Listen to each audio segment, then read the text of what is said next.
absolutely. You know, you have to ask yourself, why would I do a Fates Warning record? You know, why would I do a Warlord record? You know, it's kind of like, okay, I've done that and I've done it for a lot of years. It wasn't like just one time and, you know, one Fates Warning record or one Warlord record. This is the kind of music that I've always loved. If you look at what I listen to, this is the style that I listen to. Big hooks, choruses, interesting playing. And I've tried to do this before. You know, 2007, I tried to do it with my band Slavier with Greg and Aya and Wayne Finley and Philip Bino. And again, just I always thought, you know, it's all about the chorus. It's all about the hook. Warlord was great with that. Bill wrote amazing hooks and choruses. Fates Warning was a little bit more progressive, wasn't so concentrated on the big hook and big catchy arena rock kind of thing.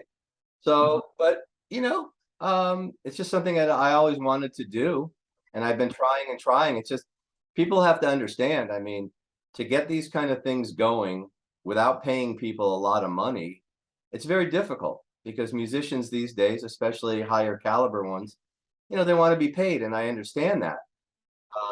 But at the same time, to me, it's all about the music. I never put myself in a position where I had to take, you know, just a gig that I didn't want to do because I needed to make money. So, but no, it's just the style of music that I love, and we purposely crafted it so. And you know, big hooks, big choruses.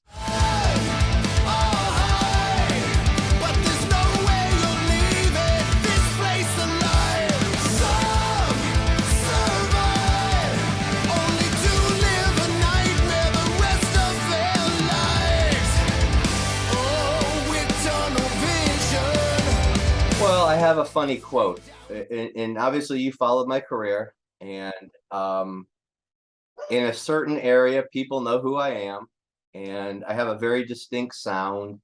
I've never read yet, you know, hey, Mark Zonder needs to go practice more. So, but my kind of my thing is, you know, critical acclaim is kind of overrated. That's great, you know, that's really great, but at the end of the day, does it sustain me? Does it sustain my family? No.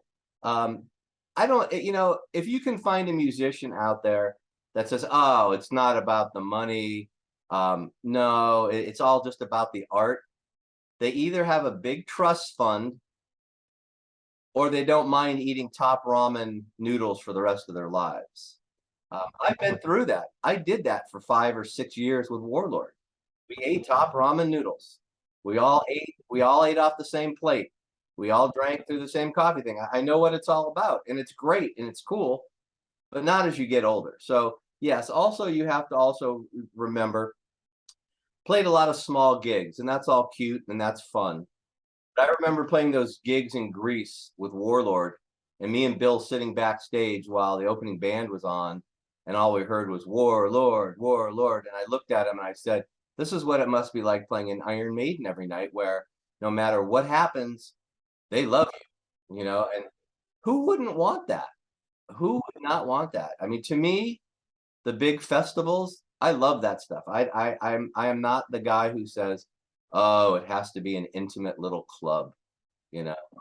You know, I've just, you know, I have no problem saying it that since I was very young, you know, I wanted to be a rock star, plain and simple, plain and simple. You know, I worked my ass off. I developed my own sound. I didn't get involved in drugs and alcohol and all that kind of stuff. You know, have a 10 studio recording studio that I've had for about 25 years. And just tried to do it my way. It's basically what it is, you know.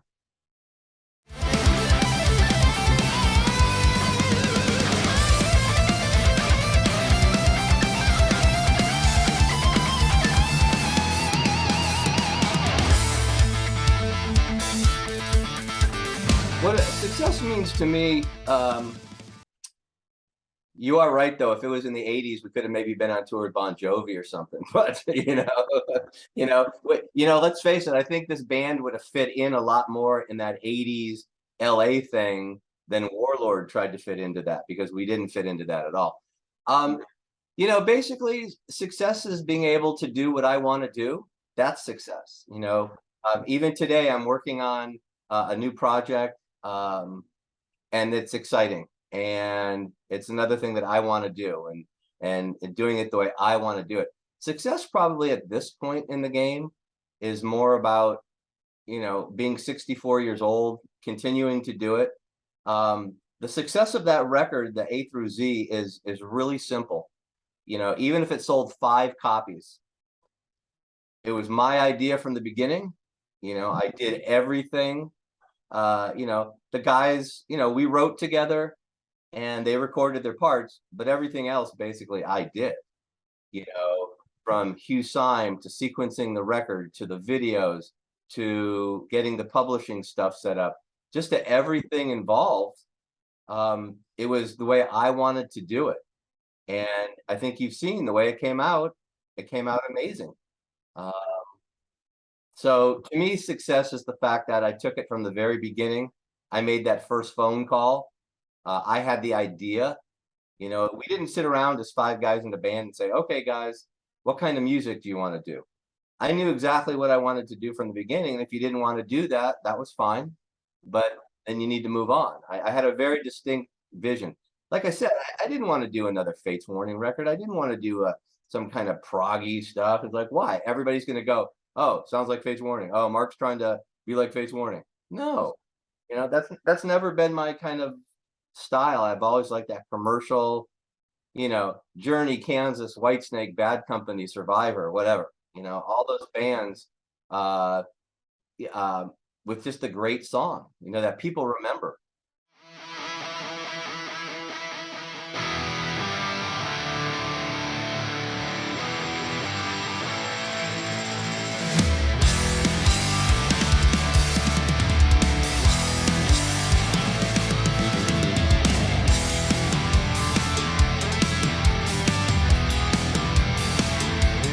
Yes, and I think when people say, "Oh, there's a reminiscence of Fates Warning," I think it's just because of the drums and the voice.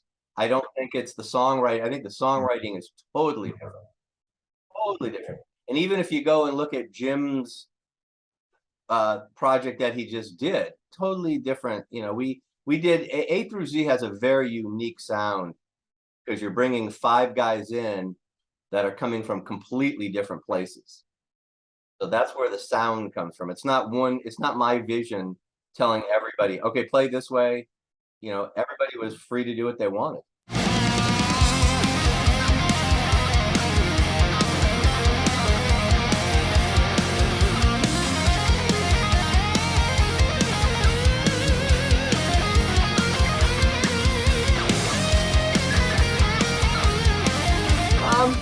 You say hypnosis. I just say it kind of reminds me of Rush. You know, it reminds me of, you know, because obviously it's Hugh Syme, but that was another thing in the beginning that I absolutely insisted on, is that this come out like an 80s or 90s record, you know, a full package. You know, I didn't want to have, and I understand it, but I didn't want to have, hey, go to our website and, you know, and check out our pictures and our artwork. I wanted old school. This was like, put your money where your mouth was, which I did, and we went for it, you know. And the measure of success, like you said, at the end of the day, I don't care if it sells 5 copies.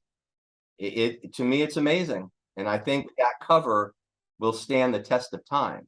That's an iconic cover. There's no difference between that and the Signals cover, you know, that he did for Rush. I mean, it's iconic, you know.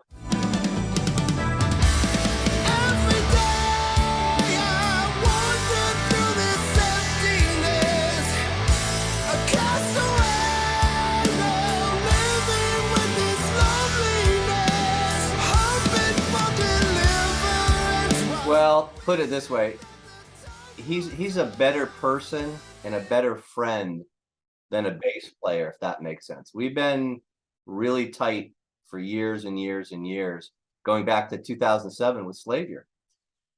And, you know, he did the Warlord records and the tour, and he is the ultimate professional. I wish everybody that I've ever worked with was as professional as he is.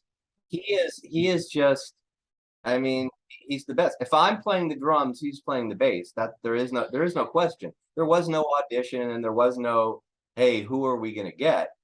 I mean, no. If it's me, it's Philip. That's all there is to it. Break away from the chains that hold you. Walk away from the pain you're drowned by fire. Break away from the chains that hold you. No, not at all. He was like the last guy that I had in mind for the reason of, number one, I was looking to do something original. I wasn't looking to recreate Fates Warning or anything like that. And I was just really looking for someone to just come in and knock me out. So we sent the music out. I sent it to maybe 10 or 15 different guys, some big name guys, some, Phil Ahart of Kansas, helped me out and hooked me up with a couple guys that they auditioned and stuff when they replaced Steve Walsh. And guys that you never knew, you'd never heard of, but I was thinking, hey, you never know. And it was really rough, and they weren't getting it. They weren't getting it at all. So I just decided, hell, I haven't talked to Ray in a long time. I don't know what Fates Warning's doing. It's none of my business. I don't care. I've been gone for a long time. It's none of my business. So I just called them, and we talked, and I sent them the first song out, and it was Rise Again. And when I got it back, I knew that it was something really special. I look back to see that my island is gone now.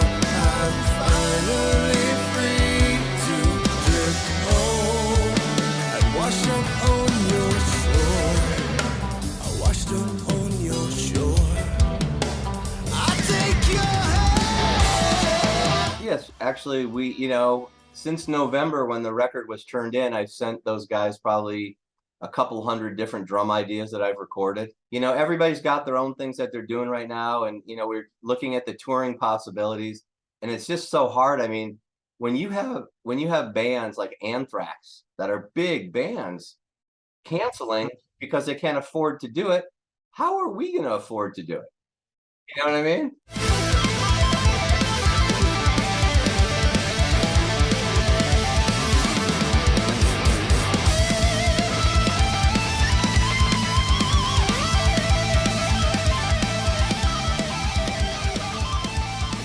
It's the plan. We're still looking into all the possibilities. You never know what could happen, but at the same time, we're very realistic. We're not going to go and do like a really bad tour and everybody lose money, because that can kill a band. I think you're better off not touring, doing a second record, doing a really good second record, and then looking at touring possibilities again, because right now it's so tough. I mean, why would you go do that? And then the other thing that comes into play kind of is, yes, if we could get a support act on a major band, come out and play 45 minutes, it would be great. But the real truth of the matter is, those bands want you to pay them. You need to buy on, and we're not in the position to do that. It's just plain and simple. We're just not in that position. So taking that into account, we're putting together new material, which I always think is important. I thought we should have been, or I pushed on it right after the record was done. It was like, okay, guys, let's start putting this together. So if there's going to be another delay from COVID, at least when we get done with this record, the other one will be ready. So, but no, absolutely. We'll be moving forward. It's just a matter of figuring out what's next. We're planning on basically putting out, 7, 8, 9 videos just to keep the music out there. Everybody told me this time around, oh, it's all about content and video stuff, and you got to keep putting stuff out. So we are. And, we've done a lot of these interviews with the guys in the band, talking and stuff like that. And we're doing everything we possibly can. We're doing the whole social media thing.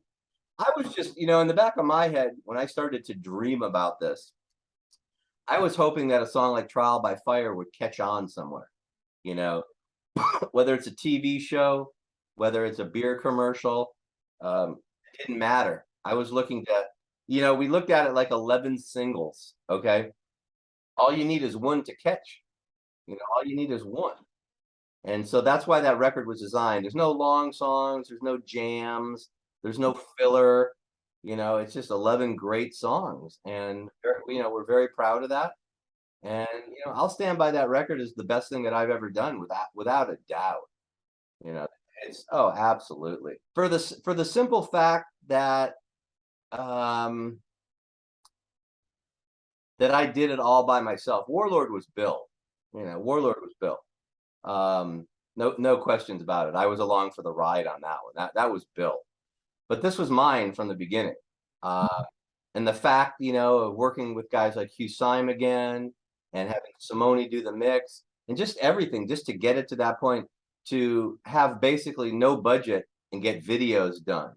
You know, just I'm very proud of that. I'm very proud that, you know, I gave 110% and it shows. I mean, I don't see bad reviews. I hear, you know, people have nothing better to say, talk about how the album cover's ugly and the zebra's got bad teeth.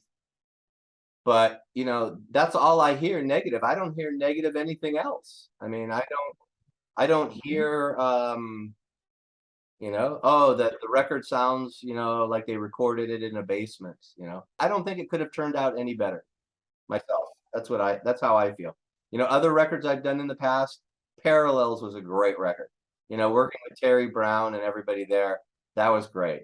You know, the very, very first doing Deliver Us, you know, with Warlord was just so special because that's kind of that first time that you heard it from a cassette recording and rehearsal to a record. So, and I remember those memories too. But I'm just saying from the point of view of the maturity of the playing, definitely the best sound quality, best drum sounding, you know, and we did that in my studio, you know, where I brought in an engineer that we did the drums here. Simone did an amazing mix, but just all the way around. I think it's definitely the best. I think it's kind of like, you know, as you get older and you grow, I'm glad it's still kind of going in that upward way instead of not. Every day I wander through this emptiness, a castaway now, living with this loneliness, hoping for deliverance while wishing that the tide would turn. I'm stranded on this island I made known. Well, to answer your question in one word, absolutely. But what I find interesting is I've heard people think that it's a drum machine when I'm playing. Yeah, they think Far Side of the Horizon, that whole intro is a drum machine. You know, oh yeah, you know. But no, I play the electronics integrated within the kit. I've been doing it since, you know, Perfect Symmetry. And the interesting thing that I think when you talk about that underrated, yes, and I don't think there's enough attention paid, you know, Neil did it, but he did it with turning around and just playing an electronic drum set and then turning back around. He didn't play it within the context of the kit.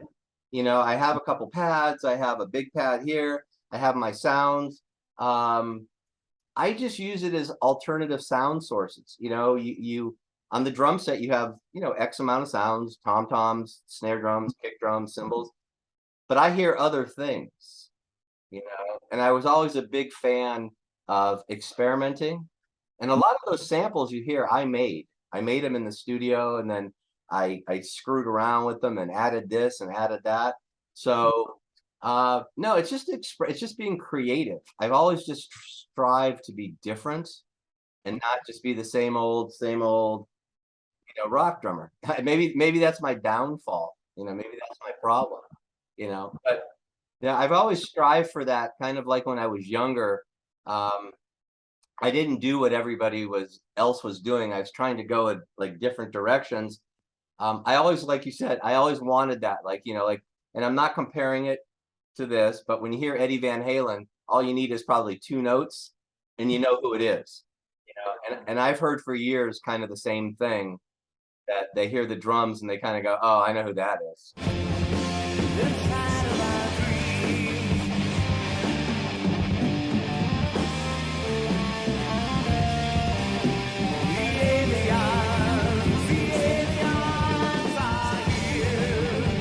You Yes. Okay. Musically, it was the two of us, without a doubt. But what I meant by Bill is like all the concept, all the ideas, all the music. There wasn't a whole lot of going back and forth. It was like he'd write these great songs, and I'd go, cool, and then I'd put my drums to those, and there you go. That's what I meant. It was Bill. I always joke with him. I said, dude, if you could sing and play the drums, you wouldn't need anybody else. He had all those ideas. That was all him.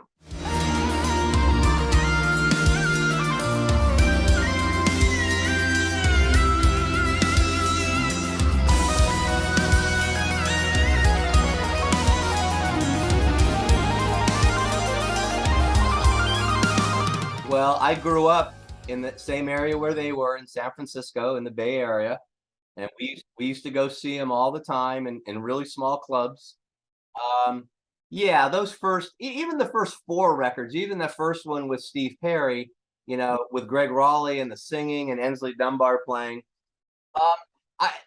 To me, that was like just crazy stuff. It just really resonated with me, and it just really it caught my ear, and I would sit around for hours with a turntable and my drums trying to figure out those parts. That's where I learned all the hi-hat stuff from Ensley Dunbar, and learning that. And it amazes me to this day where there's like very popular big name drummers that aren't using their left foot with the hi-hat at all. And it's just something that I was taught, when I was younger, but Ensley Dunbar really brought it home, and just to see him play up close. He's another guy who was playing songs within songs. He wasn't beating and bashing, and he had that jazz thing going on. He had the rock thing. He had different influence that made his style. So when they hit a certain part, they could kind of like go in a little bit of a different direction. But I just thought that stuff was, it's so funny because everybody sits around and goes, yeah, don't stop believing, and touching, squeezing, feeling and shit. And I'm thinking, man, you don't know Neil Sean, go back and listen to what he was doing. I mean, it's intense.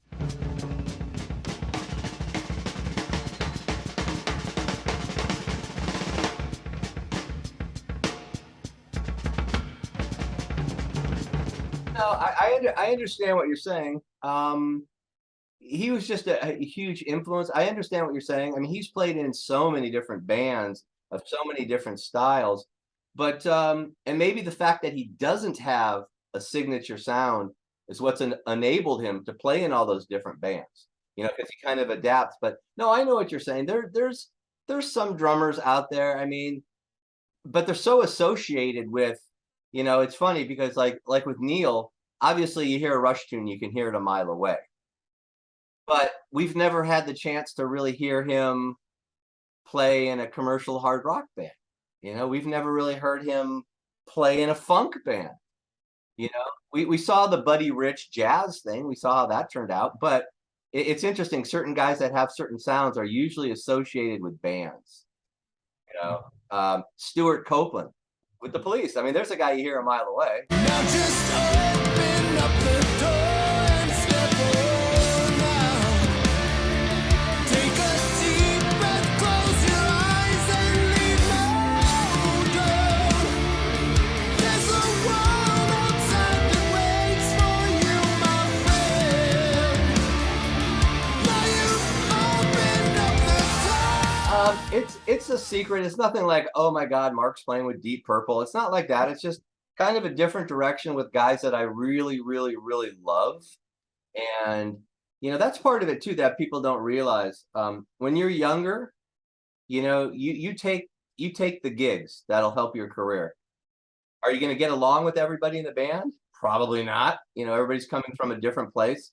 But when you get older, you've worked with enough people, then you got to go, okay, I want to do something. I'm going to use him, and him. Let me just put it this way. You know who's playing bass, right?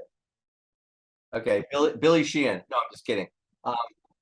You know who it is. But yeah, so no, and actually I just started working on it this morning and laying down some drums. But no, I'm just I have the time. I've dedicated to it. The creative process is the most exciting to me. It's like having, babies all the time. Like, oh, a newborn baby, here you go. Oh, this is new. Check this out. So no, it's just starting, but I'm just not sitting around. I do a lot of work for other people that I get hired for, whether it's a band or a singer-songwriter or guys trying to put stuff together, and they need a drummer. So, I do that in my studio as well. So, but no, I just love the creative part, but it's definitely a little different than A through Z. Let's just put it that way. The direction that we're kind of going. I will let you know. I'm not sending